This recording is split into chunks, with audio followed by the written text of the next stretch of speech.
Le retour sur le plateau de cette édition spéciale consacrée à la tempête qui s'est abattue sur le département de la Vendée. TV Vendée bouleverse ses programmes pour vous proposer cette édition spéciale jusqu'à 19h15 ce soir, ainsi que tous les soirs de la semaine. Nous suivrons évidemment l'évolution des conséquences désormais de cette tempête. Je vous rappelle, je vous le disais juste avant cette pause, le préfet de la Vendée a annoncé que le bilan s'établissait désormais à 27 victimes sur le département de la Vendée. Le commandant Éric Bouvet, qui a commandé les opérations de secours ces dernières heures, est sur le plateau avec nous. Jean-Marie Pogu, le président du Secours catholique, nous a rejoint.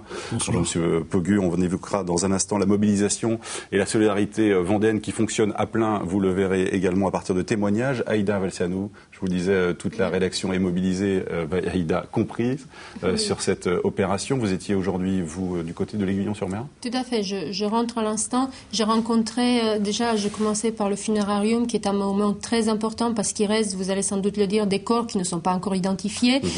Il y a les familles qui arrivent, c'est un moment très fort en émotion. Ensuite, j'ai rencontré des bénévoles, des agriculteurs qui sont en train, vous parliez des animaux tout à l'heure, d'essayer de sauver des animaux. Nous aurons quelques images tout à l'heure. Et j'ai commencé la journée sur la route qui monte à la pointe de l'Aiguillon, où la digue était en train de se consolider. Nous voyons à l'image en ce moment quelques images de cette route-là, parce que là, les gens, justement, reviennent vers les maisons pour voir ce qu'il y a dedans. Ouais. Il y a bien évidemment beaucoup de résidences secondaires. J'ai rencontré des Parisiens qui étaient venus un peu en catastrophe, mais je rencontre aussi les habitants qui reviennent vers leur maison pour voir ce qu'ils y ont trouvé. J'ai rencontré beaucoup de personnes. Là, vous voyez sur cette image la maison d'un couple assez âgé dont les petits-enfants sont venus justement faire le nettoyage. Ils ont retrouvé, là vous voyez ce qui était le mur de leur maison, ce qui est très dangereux parce qu'il y a évidemment, là c'est une voiture qui est arrivée dans leur jardin, ils ne savent pas d'où elle vient. Ce n'est pas du tout la voiture des voisins. Ils ont 2 caravanes qui sont arrivées dans leur jardin séparées, ils ne savent pas du tout à qui elles appartiennent. Et ils ont surtout, c'est aussi dangereux par endroits parce que dans leur jardin, il y a 2 puits de 8 mètres qui sont couverts par l'eau, il n'y a plus de pierre. Donc, voilà, donc quand on rentre, il faut vraiment faire très attention là où on met le pied parce que c'est très dangereux. Et je propose d'écouter leur témoignage. Ils étaient en train, donc sous la pluie, de nettoyer la maison de leurs grands-parents qui, heureusement, n'étaient pas blessés. Ils avaient survécu, oui. J'habite en Vendée, on n'avait pas de courant chez nous, donc je savais qu'il y avait des dégâts à l'Aiguillon, mais bon, je m'attendais pas à ça, quoi. Plus avec le vent, parce que nous on a eu du vent chez nous. Et mes parents sont venus dans l'après-midi et ils ont pris quelques photos qu'ils nous ont montrées le soir. Et là, je me suis dit, il faut que je vienne, quoi, pour nettoyer, ranger, récupérer ce qui est récupérable. Et la maison était encore fermée ? Quand ils sont arrivés, non, elle était complètement ouverte. Les gonds étaient enlevés, tout était enlevé. Et à l'intérieur, il y a quoi ? Il y avait quoi ? Tout le mobilier, puis de la boue partout. Il n'y a pas d'eau courante, il n'y a plus d'électricité, il n'y a plus rien. Donc, on rince à l'eau de mer. C'est déjà ça. Voilà, on écoutera dans un instant le témoignage d'habitants qui évidemment se mobilisent pour les autres et qui proposent spontanément leur aide. Commandant Bouvet, j'aurais simplement qu'on revienne rapidement, mais c'est important, sur cette fameuse nuit. Est-ce que les services de secours de la Vendée étaient en alerte maximale samedi ? Alors, nous avions eu effectivement l'information d'un phénomène météorologique exceptionnel, avec donc, par décision du directeur départemental, notre colonel Michel Montalétan, une montée en puissance et de cadre pour pouvoir anticiper et gagner du temps sur l'évolution de ce drame-là. Donc dès les premiers appels, nous étions à pied d'œuvre pour pouvoir y répondre au mieux. Ça a commencé, j'allais dire, doucement, vers quelle heure ? Ça a commencé vers 3h15. On a commencé à avoir les premiers appels et ensuite, malheureusement, la montée en puissance a été très importante. Très importante. Et donc, après, on a dimensionné au mieux les moyens, parer au plus urgent. Voilà, tout simplement ce qui s'est passé dans cette première partie d'intervention. Avec évidemment des conditions qui sont très difficiles, parce que la nuit, c'était très compliqué pour vous. Bien évidemment. Et des conditions dangereuses aussi pour les secours. Conditions dangereuses, faire venir des moyens, c'est bien. Encore faut-il pouvoir après structurer sur place. Tout le monde de bonne volonté, mais en même temps, on peut rapidement aussi arriver en pleine action à des problèmes de suraccident. Donc il faut aller vite. Il faut être efficace, méthodique, mais en même temps être posé, pondéré. Garder son sang-froid. Ouais. Et garder le sang-froid. Et c'est un peu toute la difficulté, là, pour le coup, au niveau des postes de commandement, au niveau des différentes autorités, d'arriver à trouver cet équilibre-là entre agir vite, agir bien, et en même temps pas comprendre vitesse et précipitation comme on le dit souvent. Et rassurer évidemment les victimes. Et bien évidemment rassurer. Et c'était aussi le rôle notamment de la Croix-Rouge qui est évidemment fortement mobilisée sur cette opération. Je vous propose d'écouter justement une bénévole qui raconte l'arrivée des premières victimes de la tempête dans la nuit de samedi à dimanche. Regardez. Et il faut savoir que bon nombre de gens ont été surpris en plein milieu de la nuit et ça s'est passé très très vite. En l'histoire d'un quart d'heure, l'eau était montée très très haut, à 1m30, 1m50. Donc ils ont eu le temps de vraiment prendre rien du tout. Donc il y en avait qui arrivaient en robe de chambre, d'autres pieds nus. Ils n'avaient pas de chaussures, pas de chaussettes. Donc il a fallu, dans un premier temps, et ça c'était vraiment l'urgence, les réchauffer, les habiller, les soutenir psychologiquement. C'était vraiment le but, on va dire, premier et principal des premières heures de l'intervention. Vous avez une idée un petit peu du nombre de sinistrés justement qui sont venus ici ? Alors, sur le centre d'hébergement d'urgence, oui, puisqu'on est à peu près à plus d'une centaine sur les 2 centres d'hébergement d'urgence.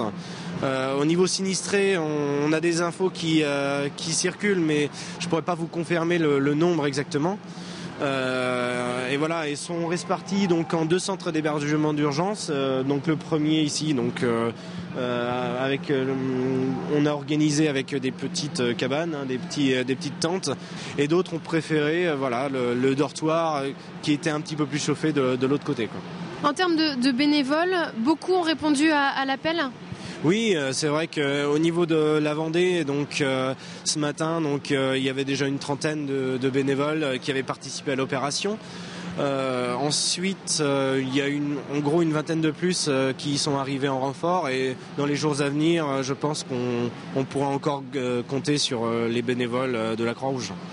À propos recueillis cet après-midi par Hélène Laurenceau et Arnaud Barrier. Je vous propose d'écouter maintenant le témoignage d'une restauratrice et de son fils, dont le restaurant a été totalement inondé par la tempête et les eaux. Écoutez, c'est un sujet de Grégoire de Châtillon. Certains commerces à l'image de ce restaurant La Pergola ont payé un lourd tribut. Les propriétaires qui vivaient au-dessus de leur établissement, situé sur un promontoire à une centaine de mètres de la digue de l'Aiguillon, ont vu leur maison et leur restaurant être ravagés par des vagues d'une extrême violence qui ont dans un premier temps cassé les baies vitrées pour ensuite enfoncer les portes et balayer tout l'intérieur. Voilà le séjour où on habite, toute l'habitation, le séjour où les baies vitrées n'existent plus, la véranda, pareil, où tout est ouvert et tous les meubles sont partis. C'est-à-dire qu'il y avait, on a un chemin derrière, tout est parti par le chemin, il y avait un torrent dans le chemin, un torrent. Et tous les mobiliers, tout est parti à l'extérieur, en face, chez les voisins. Lorenz, le fils de Nadine, constate à quel point la force des vagues a pu être destructrice. Alors là, on avait un mur périphérique qui nous séparait de la mer.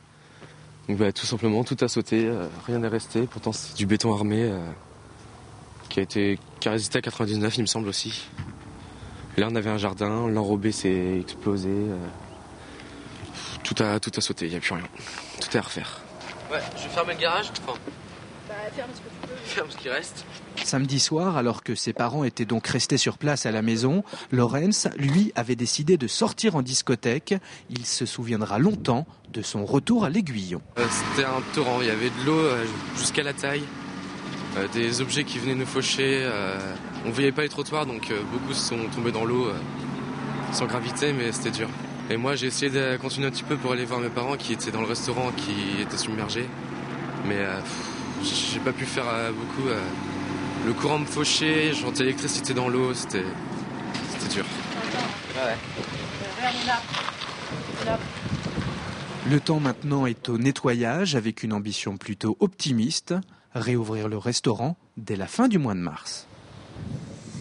Voilà, on va écouter maintenant un autre témoignage, celui d'un habitant rencontré à l'Aiguillon-sur-Mer par Arnaud Barrier. C'était hier après-midi. Il nous raconte la nuit du drame et comment il a été secouru par les équipes mobilisées. Écoutez. À 4h du matin, 3-4 heures, quand les eaux sont montées, on ne pouvait pas ouvrir la porte d'entrée parce que l'eau rentrait. Donc on était obligé de monter dans les combes, casser les faîtages et puis enlever les tuiles pour pouvoir monter sur le toit et attendre les secours jusqu'au lendemain matin. Ils sont arrivés sur les coups de 9h, 9h30. Vous avez attendu 5 heures sur le toit ? Ouais, 5 heures. Heureusement qu'on avait pensé à prendre des couvertures pour se tenir au chaud. Donc on était tous les 4 serrés les uns contre les autres. Le technique militaire, quoi, à se tenir les uns contre les autres pour se tenir chaud, quoi, attendre les premiers secours qui sont arrivés, quoi. Ils sont venus comment les secours justement pour vous déloger ? Il y a eu des hélicoptères qui ont secouru les personnes qui étaient les plus gravement blessées. Et sinon c'était par des Zodiacs qui sont venus. Zodiac qui venait vous chercher sur les toits des maisons en fait. Sur les toits des maisons, oui, sur les toits des maisons.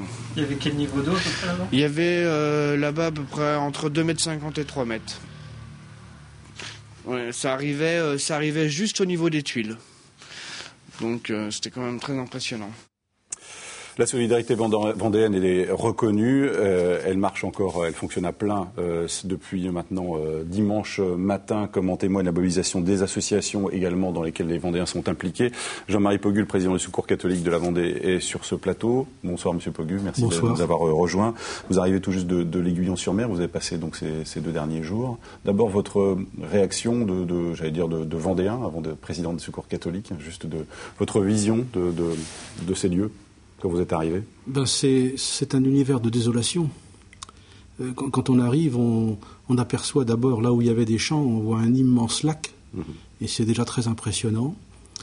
Et puis ensuite j'ai fait la chose suivante, je suis rentré dans le centre, dans un gymnase où sont hébergés les gens, et là on voit des gens, on voyait hier après-midi des gens qui étaient très touchés, qui avaient envie de raconter ce qu'ils avaient vécu et qui nous sortaient ça venait en boucle. Besoin de parler. Ils avaient un énorme besoin de parler.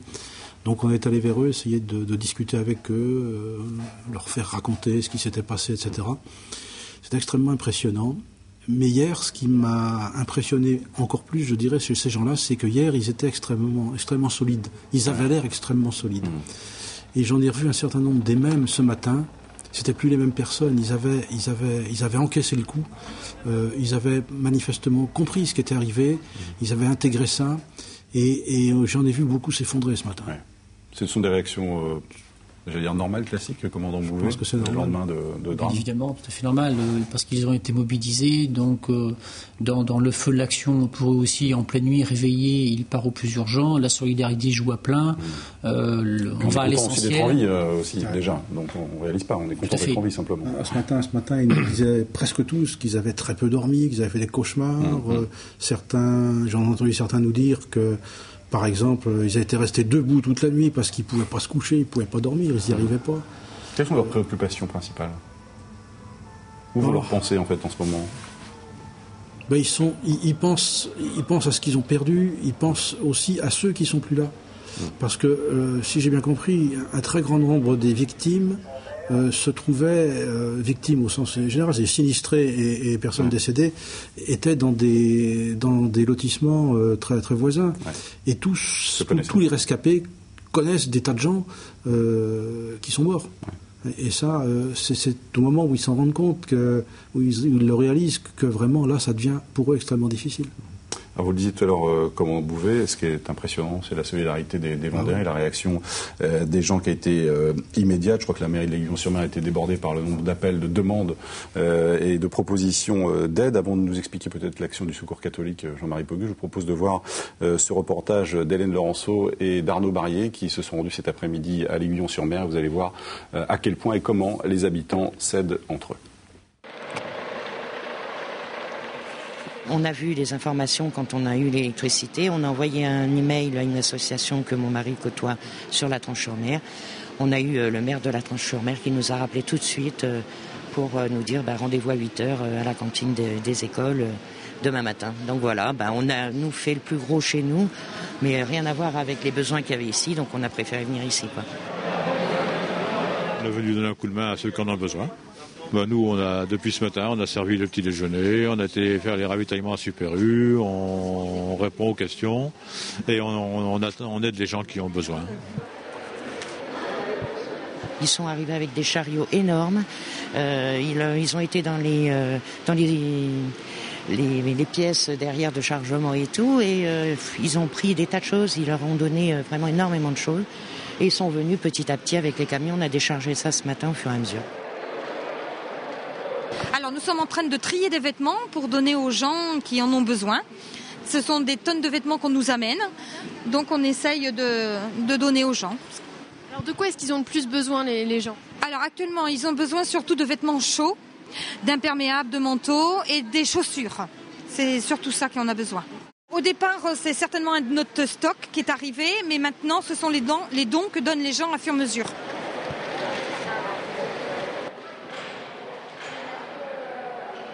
Comme j'avais des vêtements, des serviettes de toilette et tout, donc je me suis dit, comme ce matin on n'avait rien à faire, on va aller faire un tour à l'Aiguillon pour éventuellement le reporter, quoi. Donc c'est vrai que dans ces cas-là, il faut être solidaire. Donc je pense que si ça nous arrivait, on aimerait bien éventuellement qu'on nous aide. Donc c'est pourquoi on est arrivé là ce matin, quoi. J'ai amené des pulls, les choses principales, des serviettes de toilette. J'ai amené des vêtements en particulier, quoi, ce que j'avais sous la main dans l'immédiat, quoi. Mais bon, je vais refaire un tri à nouveau et au besoin, nous on est au Sable, on est à 20-30 km, une demi-heure, donc éventuellement, on ramènera autre chose, quoi.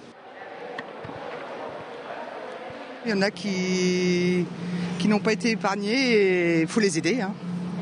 Eh ben, nous posons le couvert pour les personnes qui ont été, traumatisées, qui n'ont plus de maison, qui vivent autre part, qui ont été touchées par cette catastrophe.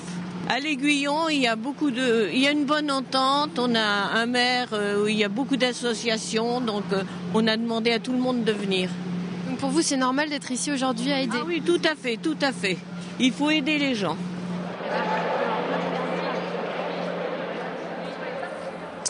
Jean-Marie Pogu, à la vue de ces images, on se dit que ça n'a pas dû être très compliqué de mobiliser les bénévoles du Secours catholique?